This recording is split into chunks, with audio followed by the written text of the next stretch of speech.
When I showed up at the entrance of Lou Enterprises with a lovingly packed lunchbox, just like I had been doing every noon for the past year, a new receptionist stopped me in my tracks with that forced corporate smile and a whiff of superiority.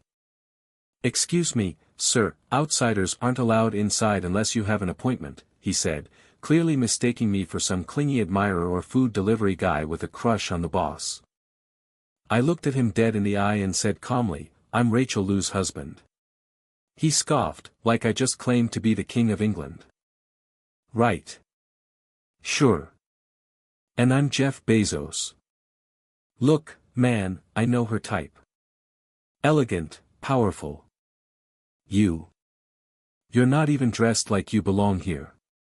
I blinked slowly and resisted the urge to laugh. This poor guy must have just started today and hadn't yet received the legendary office memo about the president's clingy little husband. I was about to pull out my ID when the elevator behind him dinged open. Out stepped Rachel, face sharp as ever, hair pulled back in that signature clean bun, exuding CEO energy so strong the temperature dropped 10 degrees around her. But the moment her eyes landed on me, the mask cracked. The frost in her gaze melted like someone just turned on spring. She strode toward me with those signature heels echoing across marble, wrapped her arm around my shoulder, and said in that soft, borderline whiny voice she reserved only for me, "Babe, I missed you so much." And just like that, the receptionist's soul left his body. The guy behind her, Logan, her loyal assistant, literally mouthed, "Thank you," to me as if I had just saved his life. I held the lunchbox with one hand and Rachel's waist with the other and followed her up the executive elevator like I owned the place, because let's be real, I kind of did. That lunch? A love letter in food form. The CEO. My clingy, tofu-hating wife. The buff? Oh yeah, let's talk about that. See, a year ago, I was just your average introverted web novelist, good looks wasted on isolation, barely scraping by and seriously suffering from writer's block. Then one day, bam, this weird notification popped up. A system? In real life? Like the ones in my books. The voice in my head wasn't even confident. "Damn it, why am I stuck in a bugged host?" it groaned. "Yeah, thanks for the enthusiasm." But before I could argue, it offered me three choices: A. The beautiful CEO falls in love with me, B. Become everyone's favorite social butterfly, or C. Be a single dad with a genius toddler. Option C gave me a panic attack, so naturally, I picked A. I mean, come on.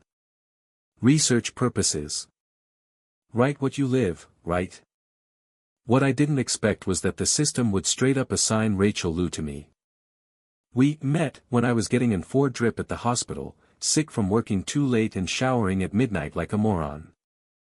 I helped an old lady pick up spilled oranges. Turns out, she was Rachel's grandma. And somehow, the sunset hit me just right that day, because Rachel walked in, took one look at me, and fell head over heels. She said it was love at first sight. I say it was a romantic filter slapped onto reality by a very buggy system. We got married 6 months later. Everyone thought I hit the jackpot. Which, I did. But not for the reasons they think. I wasn't chasing wealth or clout. Rachel, she made me feel seen. Cherished.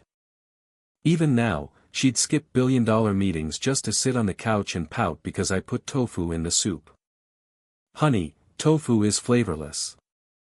Can I just drink the broth? Or should I burn incense for it at home?" she'd mumble, arms crossed, eyes watery from fake injustice. The duality of this woman CEO during the day, my whiny soft baby at home, kept me endlessly inspired. So yeah, I wrote about it. The novel, You, Boy, Have Two Faces, was literally our life, slightly dramatized. It blew up. Millions of hits. Thousands of comments. Readers begged me to let the female lead Cheng-E crawl out of the book and enter reality. If only they knew. This morning, she had meetings lined up, project reviews stacked high, but she still found time to sit with me and eat the bento I made. Until that project manager walked in, eyes trembling. "Boss, you said if I didn't report the new strategy today, I couldn't eat." Rachel's whole demeanor darkened like a thundercloud. She glared at him and snapped, "Do we have an overtime tradition now? Can't you see I'm eating with my husband?" Logan stood in a corner pretending to be a potted plant. I nudged her shoulder. "Let him work, honey. I'll organize my draft." I slipped to her side desk and opened her laptop like I always do. Rachel leaned back lazily, glancing between me and the manager with that signature Ice Queen stare. But her hand found mine behind the laptop. "Start talking," she told the manager, not even looking at him. I glanced at the browser tabs, all my book updates, bookmarked. This woman was ruthless to the world, but to me, she was a giant marshmallow. Every scene I wrote came from our real life, and my readers could feel it. I wasn't even halfway through the final chapter, but the comments section was exploding. I had accidentally become famous. Not for fantasy, but for writing about something real, what it feels like to be genuinely loved. That night, Rachel brought me to a rooftop club in downtown San Francisco, something she rarely did. Apparently, her circle of heiresses threatened to kidnap her if she didn't show up. So, she dragged me along as a shield. She held my hand the whole way up the private elevator to the VIP 5th floor, past the velvet ropes, through the strobe-lit crowd and drunken laughter. Heads turned. Whispers followed. "Is that General Lou's new boy toy?" someone sneered. "No way, he's just a +1.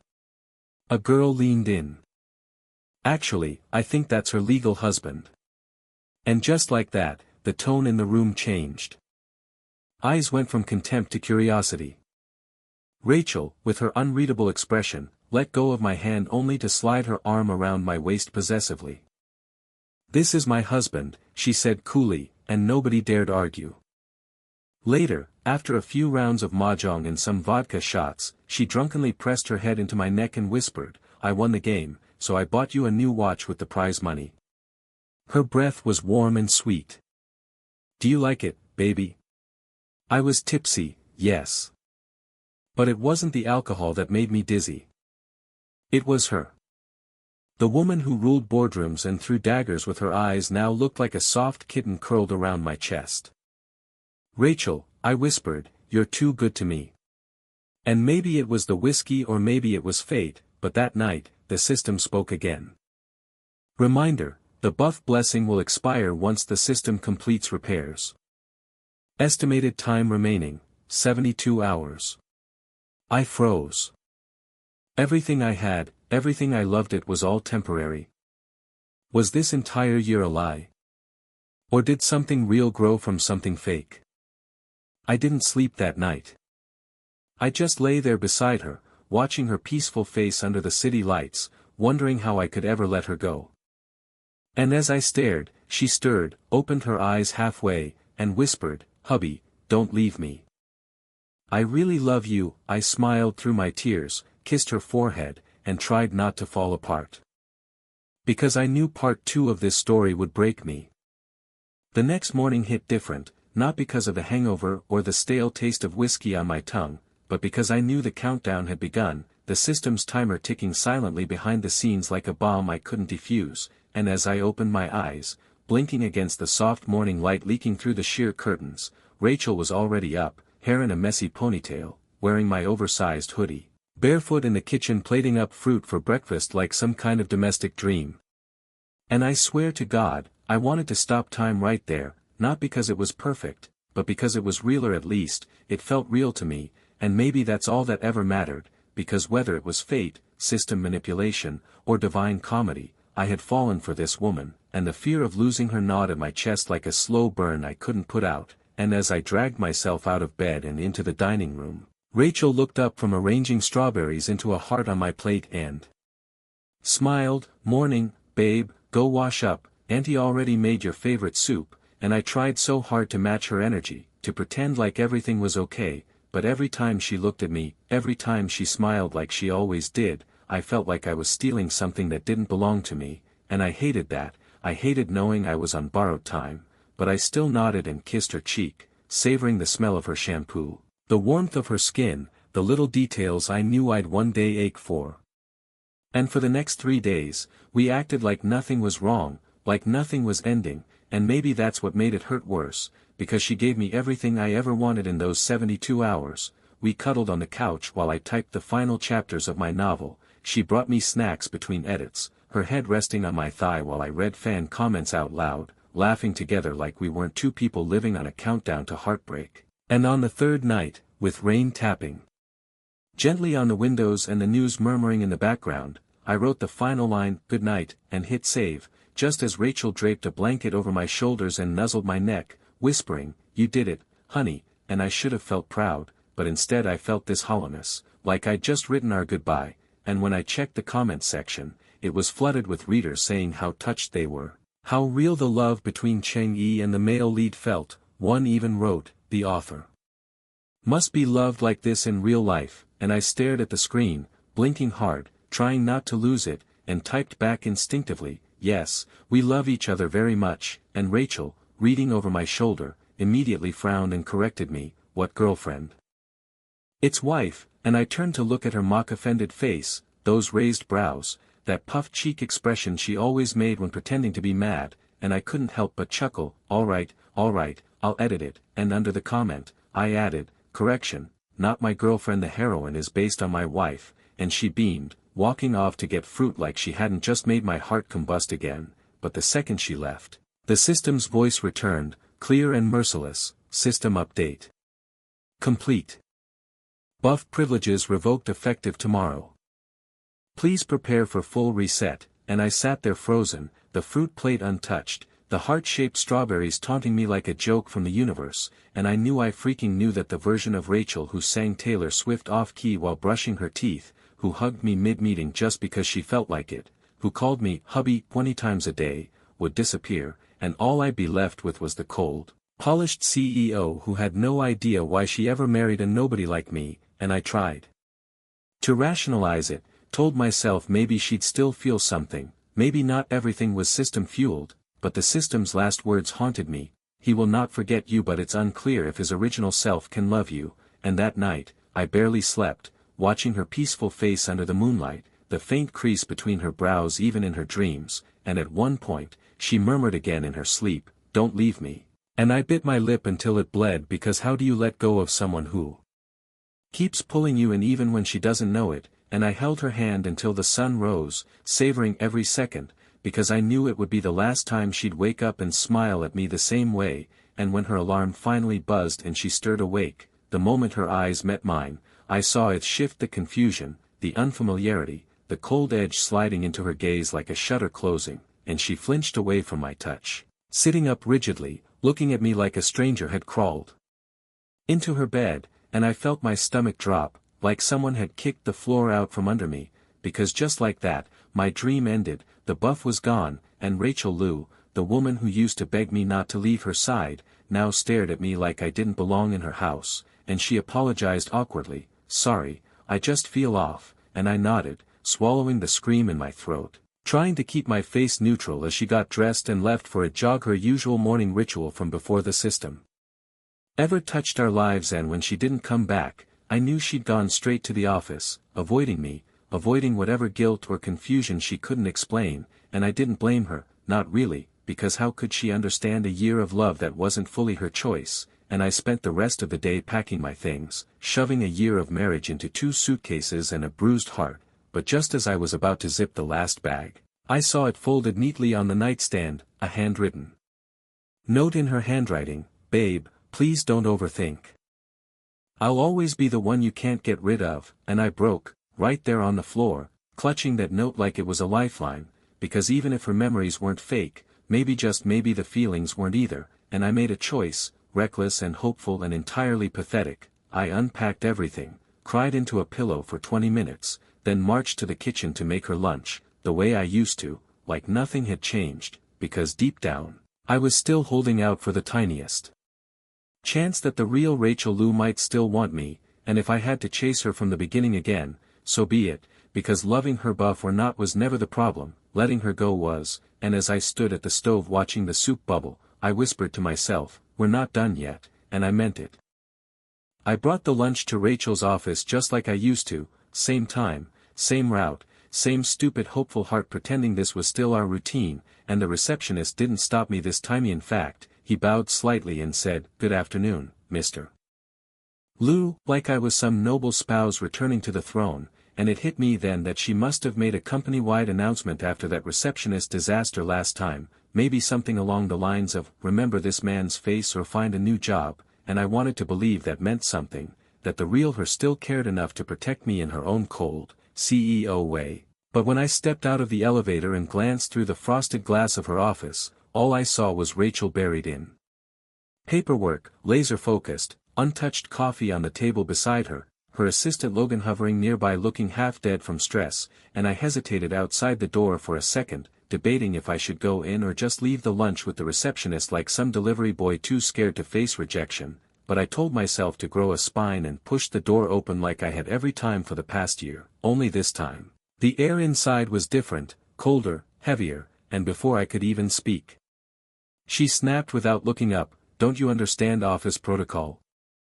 Knock before entering, and I froze, the lunchbox in my hand suddenly feeling like a bomb I shouldn't have brought, and I barely managed to whisper, "It's me," and that's when she finally looked up, her eyes landing on me with an expression I couldn't quite read, flat, tired, mildly annoyed, but there was no spark, no softness, just a ghost of a frown as she said, "Why are you here?" like I was a distraction instead of the person she used to run to. And Logan, bless his soul, tried to slide out of the room discreetly, mumbling something about returning later, but Rachel shut him down with a snap of her fingers. "You can finish your report before leaving, right? Or do you need a break to breathe now?" And Logan stared at her like she'd slapped him, but he nodded and sat back down, and I quietly placed the lunchbox on her desk and asked, almost begging, "Will you eat it later?" And after a pause that felt like a decade, she gave a single non-committal, without even looking at me again, and I got the message loud and clear, turned around, and left, pretending the door didn't hit my pride on the way out, and on the way back home I couldn't stop replaying it all, the way she didn't smile, the way she didn't ask if I used extra ginger like she liked, the way her eyes slid off me like I was just another body in the room. And that's when I realized we hadn't even fought. There was no breakup scene, no angry screaming or broken plates, just a quiet, brutal erasure of me from her life, like I'd been Control-Z out of existence. And the next few days blurred together in a cycle of me making lunches she didn't eat, delivering them to a woman who didn't ask for them, and then going home to cry like a loser and write scripts I had no heart for, and finally one afternoon she texted, short and sterile, "No need to bring food anymore. Company cafeteria is fine," and if I'd ever wondered what emotional decapitation felt like, that was it, because she didn't even say, "Thank you," and maybe that was what hurt most, not that she was pushing me away, but that she was doing it politely, professionally, as if I was no longer even worth the drama, and I knew she wasn't busy enough to justify the distance, not really, because last quarter she was twice as slammed and still came home every night to curl up beside me like I was her personal charger, whispering, "Babe, you give me energy," but now she was sleeping in the office like she was afraid of catching my feelings again if she stepped through the door, and the whispers at her company were getting louder about how the boss and her husband weren't speaking, how maybe the honeymoon was over, how maybe the marriage was just a phase and they didn't know. None of them knew that I wasn't even fighting anymore. I was just waiting to see if she'd miss me, but she didn't, not once, not even when I left the front door wide open hoping she'd call to yell at me about the draft, and when she finally came home after a full week, looking pale and exhausted with shadows under her eyes, she didn't kiss me or even smile, just offered a tired, "Good morning," and said she needed some files, and it was then that I knew I couldn't keep doing this to myself, couldn't keep living on scraps of love that might not have been real to begin with, and I stood up, heart shaking, and said, "Rachel, can we talk? Like, actually talk," and she looked mildly surprised but nodded, and after a few quick messages to her driver and assistant, she granted me 30 minutes like I was booking an appointment at her dentist, and maybe that was fair, maybe that was how she coped, but it still felt like a knife twisting inside me, especially when I remembered the days she used to cancel meetings just to watch me nap, and I stared at her across the living room, gripping my knees to keep from trembling, and said, "Let's get a divorce," and I tried to say it with strength, with clarity, like I'd rehearsed, but even I could hear the tremor in my voice, and she didn't react much, just blinked and said, "I'm flying to Seattle tomorrow, maybe the day after," and I followed up, "How about next week?" And she replied, "We have quarterly review meetings," and I pushed harder, "Then when? When will you be free enough to divorce me?" And she still wouldn't meet my eyes, still dodged the moment like it was a project she didn't want to approve, and I gave up trying to sound composed and just said, "Fine. You or your lawyer can message me. I'll sign whatever," and that's when her phone dinged a voice message from Logan, reminding her not to miss the flight, and we both froze, and I laughed bitterly and waved her off. "Go. I'll move out tonight. You won't have to hide in the office anymore," and as she grabbed her suitcase, she paused at the door, back to me, and said without turning around, "You can keep the house. This place was always yours," and then she was gone, just like that, and I sat on the floor for an hour, staring at the chair she used to curl up in while reading my drafts, and when I finally packed, I didn't take the expensive watches or custom suits she bought, just 2 duffel bags, a laptop, and the watch she bought for me after that drunken mahjong game, the one she said she wanted to gift with her prize money. And when I passed the housekeeper at the gate, her eyes widened. "Sir, are you leaving? Did you fight with Miss Lu?" And I forced a smile and said, "No, we're divorcing," and I didn't wait to see her reaction, just walked faster, clutching the handles like they were the only thing holding me together, and that night, as I lay in a budget hotel room too clean to feel like home, my editor texted, hyped out of his mind, saying I was shortlisted for StoryStream's 10th anniversary awards, that my novel had shattered site records, that I was probably going to win both Most Popular Author and Most Loved Book, and for a second, I wanted to ignore him, to bury myself in silence and grief, but then I thought maybe this is what I needed, maybe success could patch what love had ruined, and I wiped my tears, dug out the invitation card, and whispered to no one, "Fine, I'll go, I'll dress up and smile and pretend I'm okay," because if Rachel Lu no longer saw me as her husband, maybe the world still saw me as someone worth applauding, and that would have to be enough for now.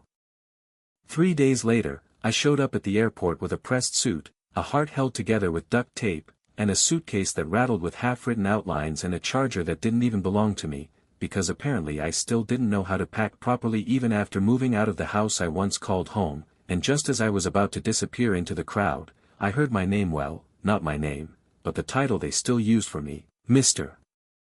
Lu, and I turned, already bracing myself for impact, and there he was, Logan, Rachel's ever-loyal assistant, jogging toward me with that earnest expression that made me want to crawl under a seat and disappear, and before I could say anything, he grinned and asked, "Are you flying out with the boss? Or just here to surprise him?" And for a moment I almost laughed, because the poor guy had no idea we were done, that the boss and the so-called Mr. Lu had quietly dissolved behind the scenes, and I wasn't about to unpack that at gate C12, so I forced a tight smile and mumbled, "I'm headed to a writer's event," and Logan's eyes lit up like Christmas. "I know. The boss was staring at your homepage last night. Didn't know you were so famous," and I wanted to tell him not to say stuff like that, not to give me hope I couldn't afford, not to throw gasoline on a fire I was trying to bury, but I just nodded and said thanks, and then tried to slip away, but he wasn't done yet. "You'll win, for sure. That book." Even I cried at the ending, and the second-hand praise made something twist in my chest, but I just waved goodbye and walked toward my gate, praying this entire trip wouldn't turn into an emotional ambush, and when I arrived at the convention center, it was like walking into a dream I didn't belong to. Lights everywhere, massive digital screens looping book covers, fans buzzing around, authors looking either painfully awkward or unbearably smug, and my editor Amy practically flew at me in 5-inch heels, screaming my name like we were old war buddies, and when she hugged me, I let her, because honestly, she was one of the few people who knew the blood I'd poured into this book, and she pulled back with tears in her eyes. "You really did it, Boda. You made people feel things," and that hit harder than I expected, because for the last year I'd wondered if I was just a parasite sucking love out of a system glitch, but now strangers were telling me I created something meaningful, something real, and maybe that counted for something, and before I could even respond, she dragged me toward the main event hall and introduced me to a dozen other authors, one of whom was Sophie Stone. A rising star with 500,000 followers and cheekbones. That could cut glass, and she smiled politely, "Nice to meet you, Brother Boda," and I choked slightly on the word brother, because that was Rachel's nickname for me, and Sophie, catching my awkwardness, chuckled and added, "Amy told me about your novel. It really stuck with me." The way the heroine loved the main character felt honest, and I didn't know how to respond to that, didn't know how to say, "Yeah, that heroine was my wife until 3 weeks ago," so I just nodded and changed the subject, but Amy, ever the chaos agent, leaned in and whispered, "She's single, you know. And you've had bad luck in love lately," and I nearly dropped my drink, muttering, "Jesus, Amy, she's like 3 years younger than me," and Amy just smirked, "Exactly. Fresh start, fresh plotline," and I wanted to laugh but couldn't, because my heart was still full of someone else's name, and even when Sophie sat beside me at the award ceremony, smiling gently and making casual jokes, I couldn't stop myself from scanning the room over and over, looking for someone I wasn't even sure would show, until finally, the lights dimmed, the screen lit up, and my name was announced, "Most popular work, You, Boy, Have Two Faces" by Ethan Brooks, and the crowd clapped. The cameras flashed, Sophie nudged me with a proud grin, and I walked up the stage with the kind of calm only a broken heart could fake, accepted the trophy, and delivered the speech I had written while crying in a motel bathtub, thanking readers, my editor, and every person who had ever been loved too much or not enough, and just as I was wrapping up, the host smirked and asked, "So the heroine in your book, is she inspired by anyone in real life?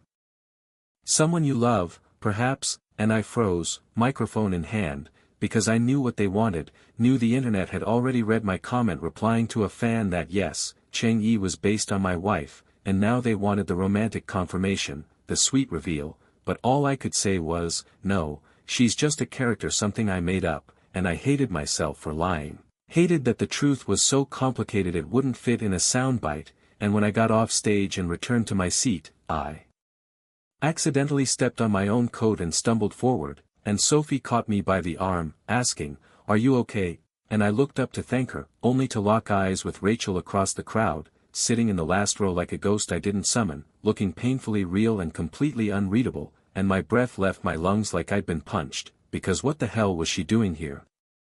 She was supposed to be in Seattle, signing contracts or launching products, not watching me win awards for novels I wrote about her, and for the rest of the ceremony, I couldn't focus, couldn't hear anything but the imaginary sound of her footsteps walking out of my life again, and after the event ended, I followed the crowd outside where the staff had lined up town cars for the banquet after-party, and of course, my luck being what it is, the car I was supposed to ride in was overbooked, and Amy was about to fix it when Rachel's voice cut through the noise, "He's with me," and every head turned as she stepped forward, sharp heels on pavement, sunglasses pushed into her hair, expression neutral but her eyes locked on mine like she'd rehearsed this moment in her head and wasn't letting it go, and the staff didn't even argue, they just nodded and gestured me toward her car like I was luggage she'd forgotten to pack, and I climbed in silently, pulse racing, thoughts spinning, and the second the doors closed, I said, "So what now?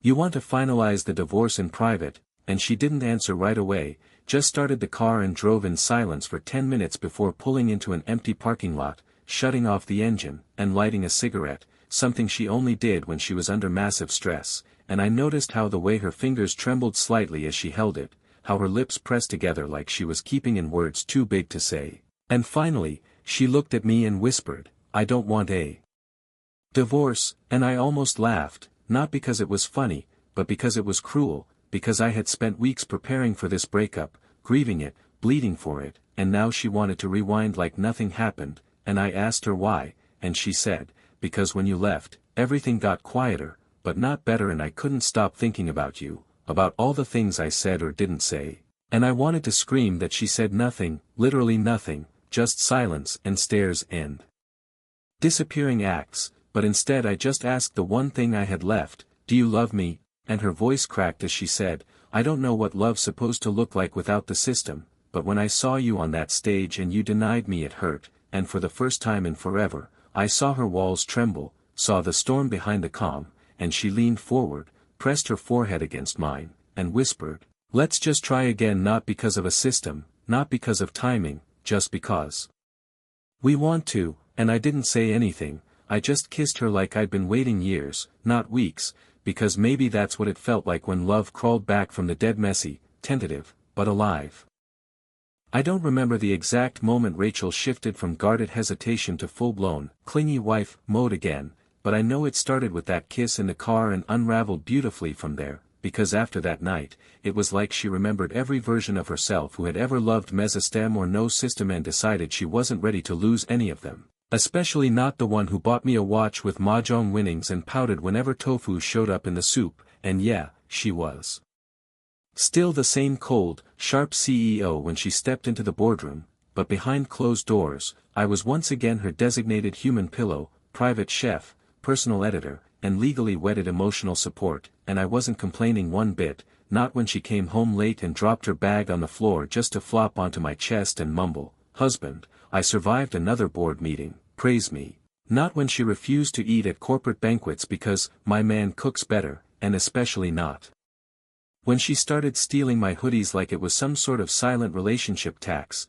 and the thing was, she never actually addressed the system again. She didn't ask what caused the shift, didn't accuse me of anything, didn't even mention how her memories felt like someone had red-penned reality, but I think she knew, maybe not everything, but enough to recognize that whatever it was, it didn't matter anymore. Because now she was here, sober and conscious and still choosing me, and honestly, that was more terrifying and sacred than any buff, because this time I didn't have the system to blame if she left, this time it was just me, standing on my own, hoping I was enough, and somehow, I was, because a week later she dragged me to a family dinner she usually avoided like the plague, sat me down between her mom and aunt, and casually dropped, "This is Ethan, my husband," like she wasn't detonating a social grenade at the table, and I almost choked on the soup while her mom blinked in her.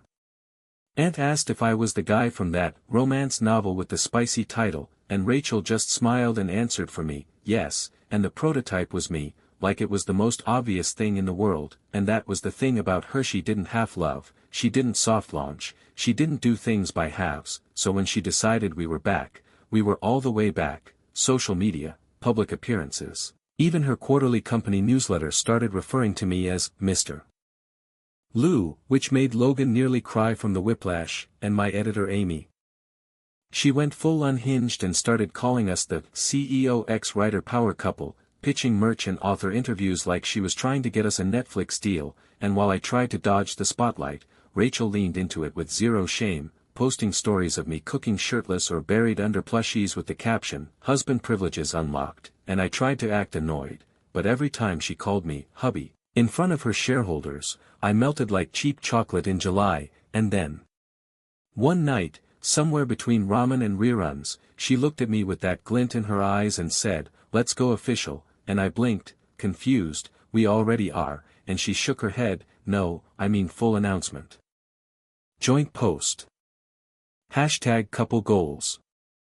Internet breaking soft launch," and before I could even argue, she had our phones out and was flipping through her camera roll like a woman possessed, finally landing on a picture I didn't even know. She took me sleeping on the couch with my manuscript on my chest and her wrapped around me like a koala, and she captioned it, "Married the man who made me believe in stories again," and when she hit post, the internet did what it does: exploded. And within minutes our names were trending, fans flooding in from both our careers, shipping us like we were some drama OTP, and my inbox turned into a war zone of interviews, podcast invites, and brand collabs, and I wanted to hide, honestly, but Rachel?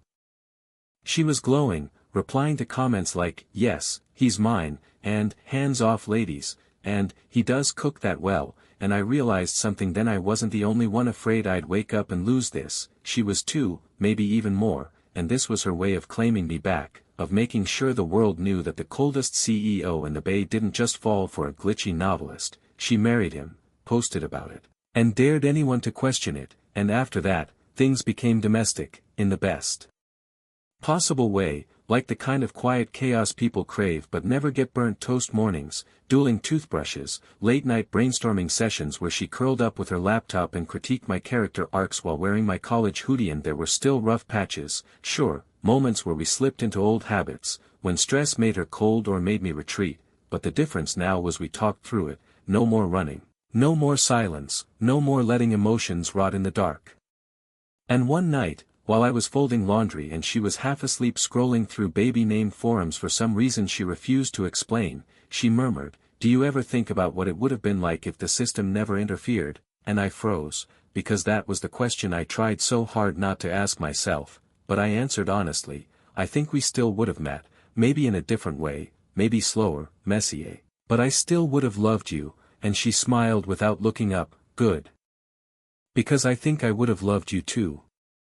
Maybe even more, and I don't know what kind of cosmic rewrites or divine bugs had to happen to bring us here, but I was done worrying about how it started, because now we were writing the rest ourselves, every day, every kiss, every shared grocery list and deleted paragraph and burnt rice cooker, and this time, there were no resets, no end timers, no looming patch notes, just us, raw and unfiltered, exactly as we were meant to be, and I didn't know what the future held, whether she'd decide to take time off or double down on work, whether we travel, adopt a cat, have a kid, or buy a cabin in Oregon like she sometimes joked about when she was 3 glasses in, but I did know one thing: if loving her started as a glitch, then I'd take every bug in the universe if it brought her back to me again. Things didn't magically become perfect after that, but damn if they didn't become real in a way I hadn't felt since that very first afternoon in the hospital when Rachel walked in and stared at me like I was someone she'd already dreamed of, because love with her now was unfiltered, unprompted, and unapologetically hers. No system, no buffs, no glitches, just the complicated, stubborn, beautiful chaos of a woman learning to love again without a script, and I could see it in the little things, like how she no longer hesitated before reaching for my hand in public, or how she kept a framed print of my book cover on her office shelf even though it clashed with the minimalist aesthetic, or how she'd casually drop "my husband" into business conversations like it was a flex, and it kind of was, because it was no longer some system-induced attachment or fairy tale arrangement. It was her, Rachel Lou, choosing me again and again, even on the days when I wore mismatched socks and couldn't finish a draft without whining. And one night, as we were curled up on the balcony couch, wine glasses half full and her legs draped across mine like she owned Muich, she said, "You know, I've been thinking about your next book," and I smirked, "Oh yeah. Should I be worried?" And she nodded solemnly, "Very. Because I think you're going to ruin everyone's expectations for love again," and I laughed, "Isn't that the point?" And she grinned, taking a sip of wine before adding, "Also I think it's time for a sequel," and I blinked, "To the book," but she shook her head, eyes gleaming, "To us," and it took me a second to realize what she meant, my heart stalling in my chest as I sat up straighter. "Wait, are you saying," and she bit her lip, cheeks pink, and nodded, "I went to the OBGYN last week. I wanted to be sure before telling you.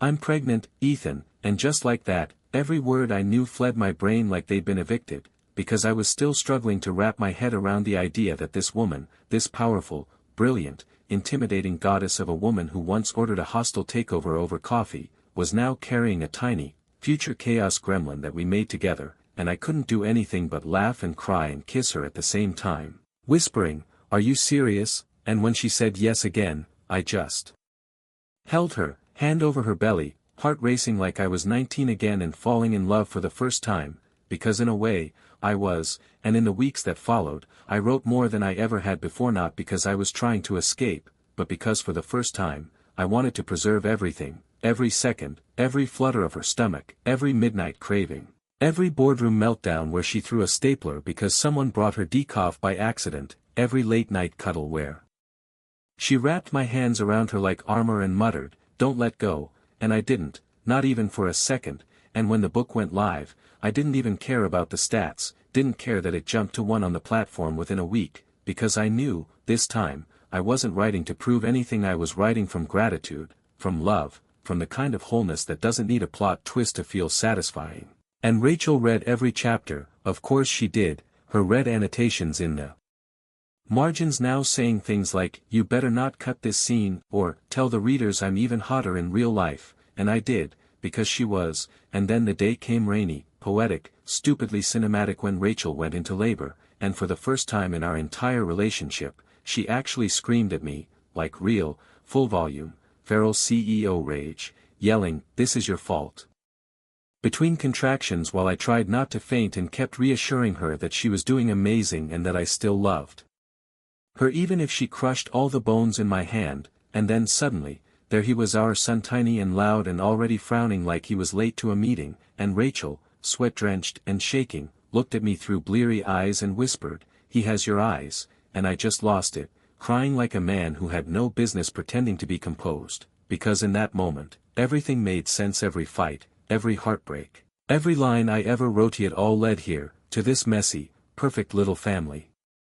We built from scratch, and after we got home, after the flowers and texts and baby blankets piled up, Rachel and I took turns holding him during his 2 a.m. crying fits, singing lullabies off-key, arguing over bottle brands and diaper sizes, and even though we were both exhausted, even though I hadn't typed a full paragraph in days, even though my editor was threatening to mail me her cat if I didn't deliver an outline soon, I was happy in a way that felt almost dangerous, like I had everything I ever wanted and didn't quite know what to do with it, and one night, while Rachel was dozing off beside me, baby on her chest, I opened a new document and typed a title, "The Day My System Broke and I Got the Girl Anyway," and then in tiny font below it, "A True Story," and I didn't know if it would ever get published, didn't know if readers would find it too messy or too honest or too uncool, but I didn't care. Because this story, our story, wasn't about stats or tropes or genre anymore, it was about how love can survive even when the world resets, how people can grow into the versions of themselves they never imagined, how someone as cold and invincible as Rachel Lou could become the kind of woman who snuggled her baby against her and whispered bedtime stories written by her husband, and how someone like me, just a nobody writer with a glitchy system and a soft spot for spicy soup, could end up being loved this fiercely, this truly, this permanently, and maybe that's why I write, not to escape, but to remember, to record every moment before it fades, because I know now that life doesn't always give you a second chance, and systems don't always glitch in your favor, but when they do, hen, you're lucky enough to be chosen, even by accident. You fight for it, you rewrite the ending, you hold on with both hands, and you never, ever let go.